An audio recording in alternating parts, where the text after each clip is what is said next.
हरियाणा पंजाब पानी के मुद्दे पर हुई सर्वदलीय बैठक। सीएम नैब सिंह सैनी ने की अध्यक्षता। पानी पर सभी दलों ने दिया सरकार को समर्थन।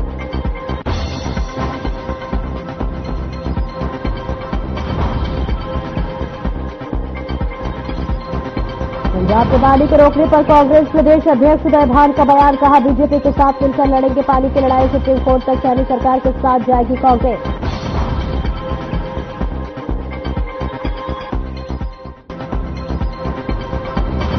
पंजाब हरियाणा हाईकोर्ट पहुंचा पानी का विवाद। हरियाणा में पानी की कमी को लेकर हाईकोर्ट में याचिका दाखिल। भाखड़ा हौज वक्त पर तैनात पुलिस बल को हटाए जाने की मांग।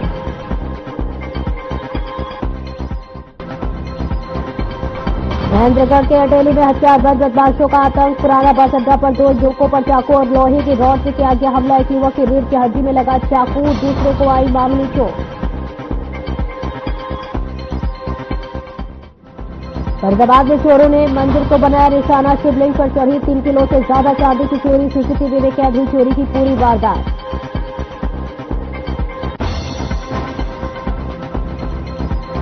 और फरीदाबाद में बारिश के बाद जागा प्रशासन। नगर निगम मेयर का आया बयान। कहा, मानसून को लेकर शहर में नालों की सफाई का काम जारी। जल भराव वाले इलाकों पर होगा विशेष ध्यान।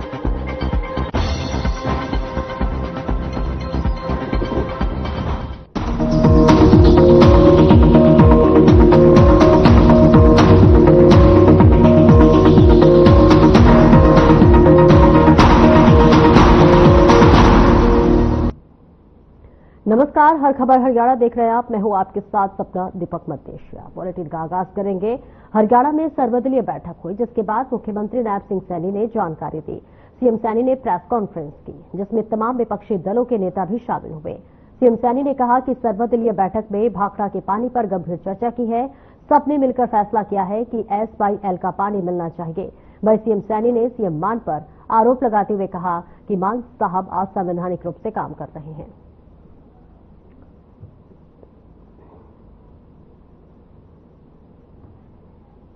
हरियाणा के साथ अन्याय है, बल्कि भारत के संघीय ढांचे पर भी सीधा प्रहार ये मान सरकार ने किया है।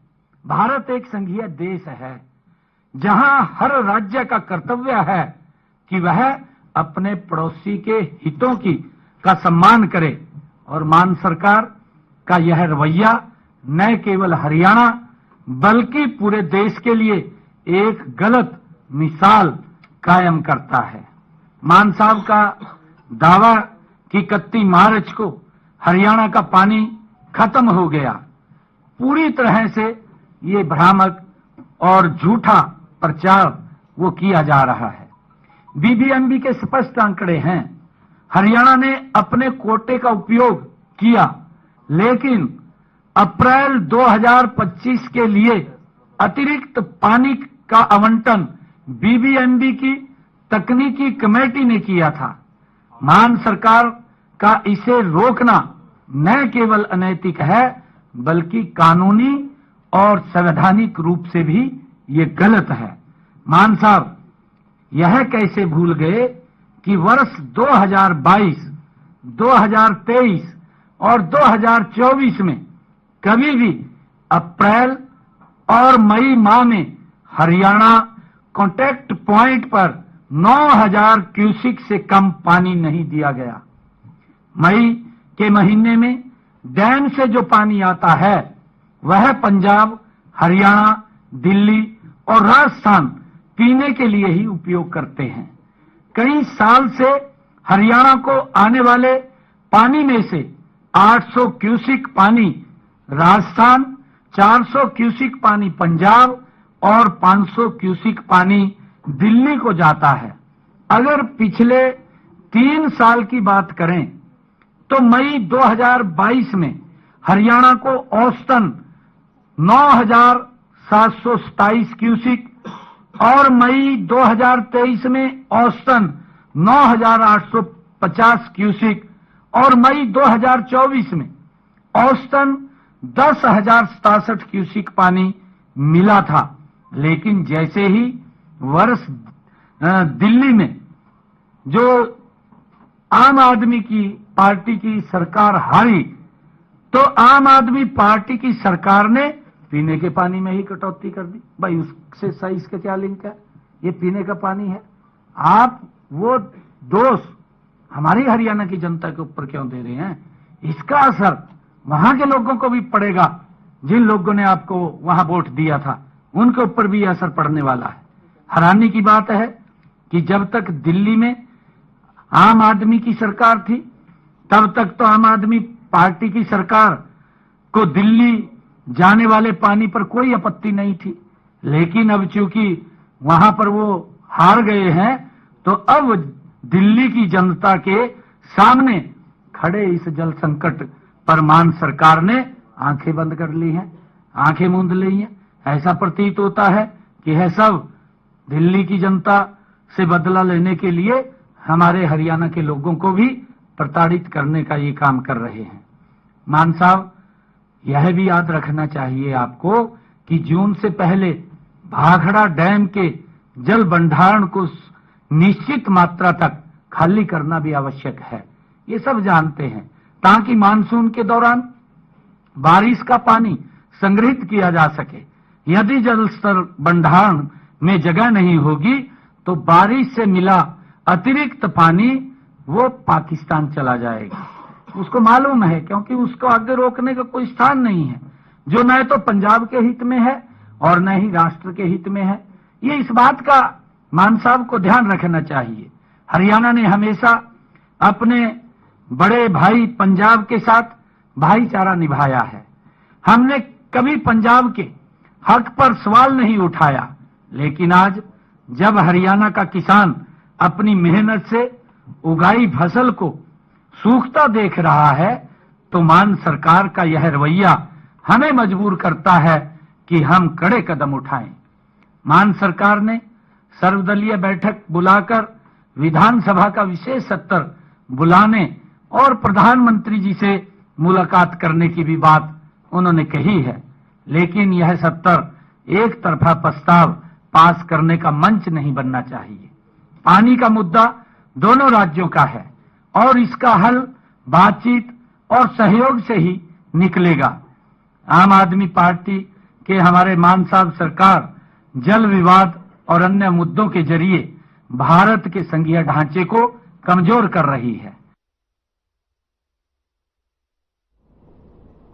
हरियाणा के ऊर्जा परिवहन एवं श्रम मंत्री श्री अनिल विज ने पंजाब सरकार द्वारा भाखड़ा डैम पर पहरा लगाकर सुरक्षा बढ़ाने और पानी न देने के फैसले को लेकर कड़ी प्रतिक्रिया देते हुए कहा है कि पंजाब की संस्कृति तो छबिल लगाकर प्यासे को पानी पिलाने की है, लेकिन आज इस पंजाब ने हरियाणा के लोगों के पीने वाले पानी का ग्लास भी छीन लिया है।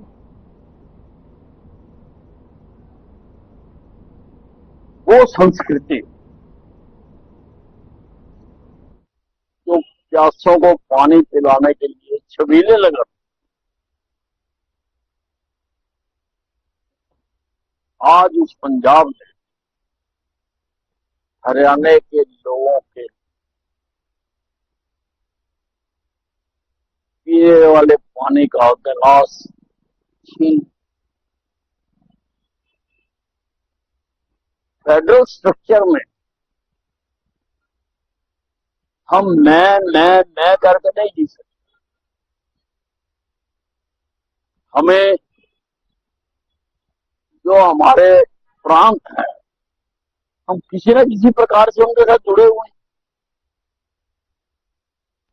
यमुनानगर पहुंचे हरियाणा कांग्रेस अध्यक्ष हृदयभान पानी के मसले पर बड़ा बयान दिया है। उन्होंने कहा है कि पंजाब के खिलाफ हरियाणा कांग्रेस बीजेपी के साथ है और पानी को लेकर प्रधानमंत्री सुप्रीम कोर्ट के नायब सैनी से बात करनी पड़ी तो हम पीछे नहीं हटेंगे। पहलगाम में हुए आतंकी हमले को लेकर भी उन्होंने अपनी प्रतिक्रिया जाहिर की है। उन्होंने पंजाब की मान सरकार को घेरते हुए कहा है कि उन्हें क्या हक है, पानी रोकने का ये मसला केंद्र का है।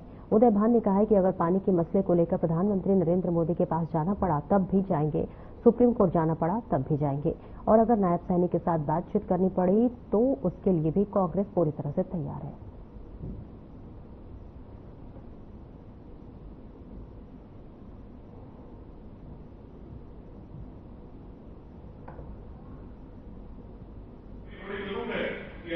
अभी मैंने काफी बातें रखी हैं, अपनी बात अपने स्पीच के अंदर, तो SYL का तो मुद्दा अपनी जगह खड़ा ही है। SYL से अलग जो भाखड़ा का जो पानी था, जो हमें मिलता रहा दशकों से, उसका ये नया इशू आ गया कि पंजाब ने बगैर किसी कारण के और 5000 क्यूसेक पानी हरियाणा का रोक दिया, जबकि पंजाब को कोई अधिकार ही नहीं है। वहां तो BBMB है, सेंटर का है, भाखड़ा ब्यास मैनेजमेंट बोर्ड। उससे पहले हमेशा वहां डायरेक्टर भी हरियाणा का रहता रहा है, इरिगेशन डिपार्टमेंट का, और बिजली का पंजाब का रहता रहा है। लेकिन इस बार जो डायरेक्टर पंजाब का कर दिया, तो उसने जो इस तरह से जो उन्होंने एकदम गलत फैसला है। ये भाजपा क्या कहती है कि हम विपक्ष को खत्म कर देंगे, कांग्रेस मुक्त भारत बनाएंगे। ये क्या बात है? लेकिन आप इतने मजबूत साथी बैठे हैं कि देश कांग्रेस मुक्त तो क्या बनना था? भारतीय जनता पार्टी कांग्रेस युक्त बनी है। आज भारतीय जनता पार्टी कांग्रेस युक्त है, देश कांग्रेस मुक्त नहीं है। कांग्रेस आज भी आप सबके कारण मजबूती के साथ खड़ी, खूब मजबूती के साथ खड़ी। आप स्तंभ हैं कांग्रेस पार्टी की। और मैं भी कहा, और आज भी जैसे भाई वरुण चौधरी ध्यान बचाओ कि आपने अपनी बात रखें। चौधरी को भाई की थोड़ी जरूर है कि हमारी सरकार की प्रति व्यक्ति आय में। केंद्रीय राज्य मंत्री कृष्णपाल गुर्जर ने वकीलों के चैम्बर की इमारत में पहुंचकर पंजाब द्वारा पानी नहीं दिए जाने के सवाल पर कहा कि पंजाब में जहां पहले कांग्रेस की सरकार थी और अब आप पार्टी की सरकार है, इनका न तो कभी लोकतंत्र में और न ही कभी न्यायपालिका में विश्वास रहा है। वहीं उन्होंने पहलगाम मामले पर कहा कि इस मामले में मोदी जी ने पूरी दुनिया के देश का समर्थन जुटाया है और सभी देश भारत के पक्ष में खड़े हैं। ये मोदी सरकार की कूटनीतिक नतीजा है। केंद्रीय राज्य मंत्री आज सांसद निधि से वकीलों के चैम्बर की 6 मंजिला बिल्डिंग में बनाई गई लिस्ट का उद्घाटन करने पहुंचे थे, जहां तमाम वकीलों ने उनका जोरदार स्वागत किया।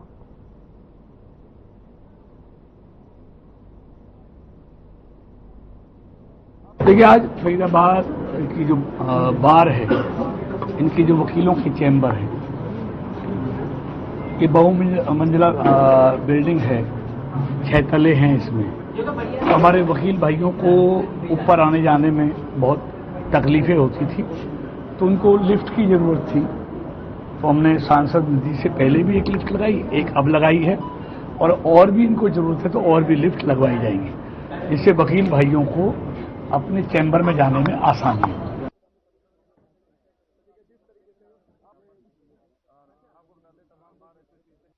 खबर पलवल से है, जहां जिले में न्यू सोहना रोड स्थित महाराणा प्रताप भवन में एक महत्वपूर्ण कार्यक्रम का आयोजन किया गया। इस दौरान महारानी पद्मावती महिला कॉलेज भवन के प्लान और प्रतीक चिन्ह के लोकार्पण किया गया।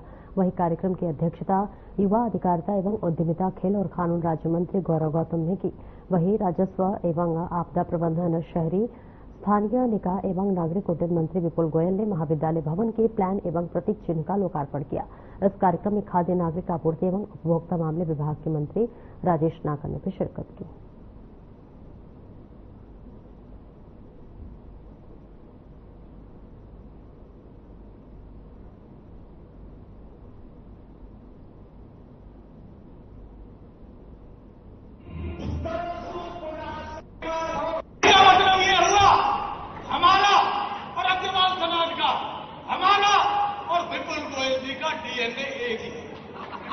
माननीय मंत्री विपुल गोयल जी और विशेष तौर पर फरीदाबाद से हमारे बीच में पधारे भाई राजेश नागर जी, जो अपनी विनम्रता और शालीनता के लिए प्रसिद्ध हैं, जिनके पिताजी रूप सिंह नागर जी के साथ मैंने काफी समय गुजारा है और जीवन के बहुत सारे सबक उनसे मैंने सीखे हैं। ऐसे माननीय भाई हमारे राजेश नागर जी और हमारे पलवल की शान, पलवल के गौरव, जिन्होंने विधानसभा चुनाव को 34,000 वोटों से जीतकर पहले कायनापुर हरकत आतंकियों ने हमारे निर्दोष पर्यटकों को मारकर जो कायनापुर हरकत की थी, उसका भी इस मंच के माध्यम से मैं उन परिवारों को संवेदना व्यक्त करता हूं और उन मृतकों को श्रद्धांजलि अर्पित करता हूं कि भगवान उनको अपने श्री चरणों में स्थान दे।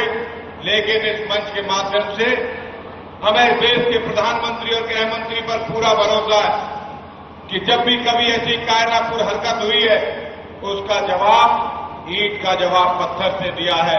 हमें भरोसा है इस देश के प्रधानमंत्री पर कि उसका हमला, जो कायनापुर हमला उन्होंने हमारे निर्दोष और निहत्थे पर्यटकों पर किया, उसका जवाब भी उनको बहुत मजबूती से और अच्छे से मिलेगा।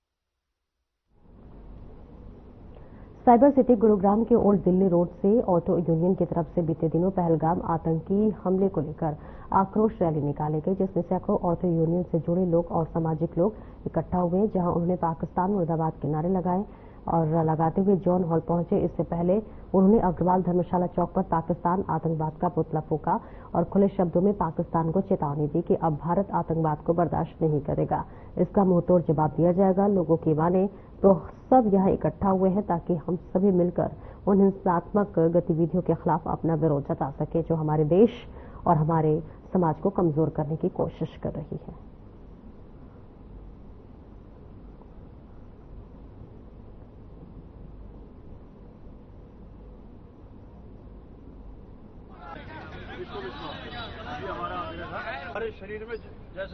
पहलगांव हमले के पश्चात पहलगांव में निर्दोष लोगों की हत्या के बाद आज आप देख रहे हो कि पूरे देश में आक्रोश है, और उस आक्रोश को लेकर आज हमारी जो गुरुग्राम की ऑटो यूनियन है उसके तमाम पदाधिकारी, सारे हमारे चालक भाई, हम सब यहाँ पर इकट्ठा हुए हैं और हमने महावीर चौक से आक्रोश जुलूस हमारा निकला और जो हमारा अग्रसेन चौक है, अग्रवाल धर्मशाला है, वहां पर हमने पाकिस्तान का पुतला दहन किया है और उसके पश्चात हम यहाँ जो भारत माता के लिए वीर शहीद जिन्होंने अपनी शहादत दी है उनको हम यहाँ श्रद्धांजलि देंगे। ये हमारा एक आज पूरे गुड़गांव के जितने भी ऑटो चालक साथी हैं, जितने भी प्रधान हैं, सबने संयुक्त रूप से एक आवाज में जो पिछले दिनों पहलगांव, कश्मीर के पहलगांव में आतंकवादी हमले में निर्दोष देशवासियों की जो निर्मम हत्या की गई है आतंकवादियों के द्वारा, उसके विरोध में आज ये धरना प्रदर्शन और आज पुतला दहन का कार्यक्रम, और अब यहाँ हम स्वतंत्रता सेनानी भवन पे उनको श्रद्धांजलि देने के लिए यहाँ हम इकट्ठा हुए हैं। हमारी एक ही मांग है सरकार से, जिन लोगों ने हमारे देशवासियों की निर्मम हत्या की, ऐसे आतंकवादियों को ऐसा कड़ी सजा मिलनी चाहिए। मेरा ये कहना है, पाकिस्तान ने जो हमारे निर्दोष और निर्मम भाइयों की हत्या की है, ठीक है, अभी तक हम अपनी एक भारत की एक होती है ना रीति कि थोड़ा दयालुपन दिखाते हैं, थोड़ा सा चलो कोई नहीं प्रधानमंत्री जी के किसी उसका वेट करें। जिस दिन भारत ने अपनी दया छोड़ दी ना, उस दिन पाकिस्तान का ना नाम रहेगा ना निशान रहेगा, तो हमें किसी के न्योते की जरूरत नहीं है। लेकिन हम फिर भी भारत के प्रधानमंत्री नरेंद्र मोदी जी से सिर्फ ये कहना चाहते हैं, पाकिस्तान को इस नक्शे से ही गायब कर दो। हमें एक हफ्ते से ऊपर हो लिया जी, जो ये पाकिस्तान वालों ने जो नाजायज ये हत्या की है, इसके आक्रोश में हमने ये रैली निकाली है जी। गुड़गांव फुआरे चौक से लेके और अग्रवाल धर्मशाला पे हमने पुतला दहन किया उग्रवाद का, और उसके बाद यहाँ जॉन हॉल पे हम मौन व्रत करेंगे जी। तो मैं ये चाहता हूँ जी, हमारे जितने भी ऑटो चालक हैं, ये सारे ऑटो चालक ये कह रहे हैं हमें कुछ नहीं चाहिए, हमें दे एक बार सरकार आदेश दे दे, हमें हिंदुस्तान चाहिए, ना कि हमें अपनी ये रोजी रोटी चाहिए, हमें हिंदुस्तान चाहिए। पाकिस्तानियों को हम जाकर सारे हमें वहां भेज दे, हम उनको सबको उग्रवाद को खत्म करके ही वापसी हम आएंगे। भाई साहब, बाकी हमारे अधिकारियों ने सब बोला है। मैं भारतीय प्राइवेट ट्रांसपोर्ट मजदूर महासंघ से कोषाध्यक्ष हूँ। मैं ये चाहता हूँ कि आतंकवाद की फैक्ट्री ही बंद होनी चाहिए, ना नोमन तेल होगा ना राधा नाचेगी। पाकिस्तान समाप्त, आतंकवाद समाप्त। मैं भारत सरकार से आपके माध्यम से मांग करता हूँ कि पाकिस्तान के खंड खंड करके इनको समाप्त कर देने चाहिए पाकिस्तान को, ना पाकिस्तान रहेगा ना आतंकवाद रहेगा।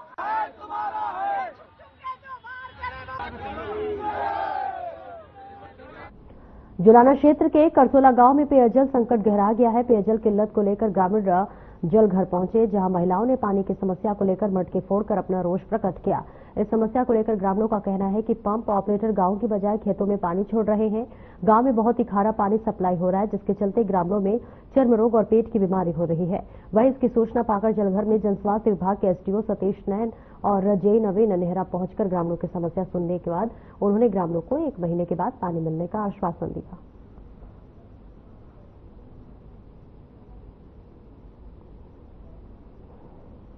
पंप ऑपरेटर खेतों में सप्लाई नहीं कर रहा। बोर के अंदर रेत की शिकायत थी, उसने थोड़ी देर उसको साफ करने के लिए बाहर पानी चलाया, फिर वो लाइन में चला दिया। अगर कोई ये सबूत दे दे भी खेत में उसने पैसे दे के चोरी दे के चलाया तो उसके खिलाफ कार्रवाई करेंगे। रही टैंकों में पानी भरने की, हमारा एसटी टेंडर हो चुका है, काम अलॉट हो चुका है। 2 दिन में नहर से पानी लाने की पाइपलाइन दबाने का काम भी शुरू हो जाएगा। पानी की समस्या नहीं रहेगी। पानी जितना खराब है, पानी जमा गंजे हो रहे हैं, नकुए बड़का लग गए। अच्छा कैंसर भी हो रही है। असल में तो हो रही है, देख भी लो जाकर।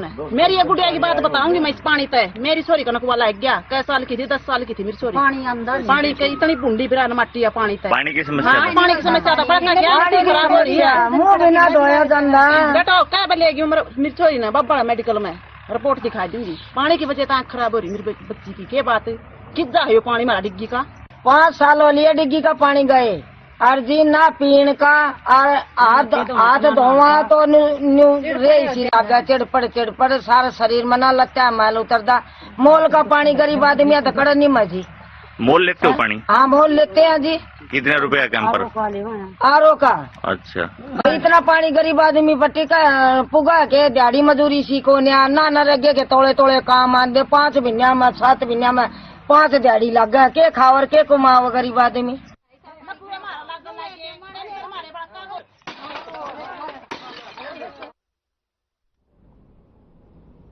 और खबर सिरसा से, जहां होने वाली नीट परीक्षा जहां 4 मई को है और वही परीक्षा को लेकर सिरसा में 5 परीक्षा केंद्र बनाए गए हैं, तो वही परीक्षा को लेकर सभी शिक्षण संस्थानों को शनिवार को शैक्षणिक कक्षाएं स्थगित रहेंगी।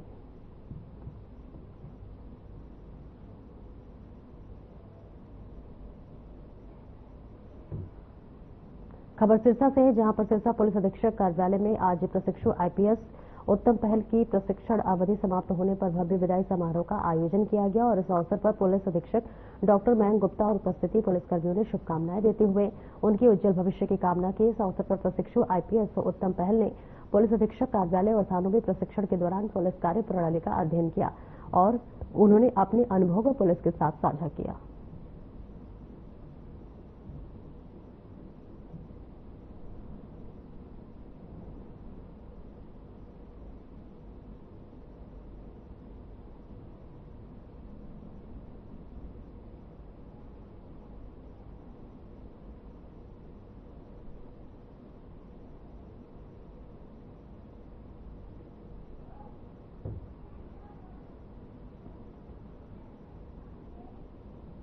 और फिलहाल इस बुलेटिन में इतना ही और अब वक्त हो चला है हमारे खास कार्यक्रम डॉक्टर राकेश गुप्ता के साथ प्लस माइनस का। नमस्कार। से बीजेपी में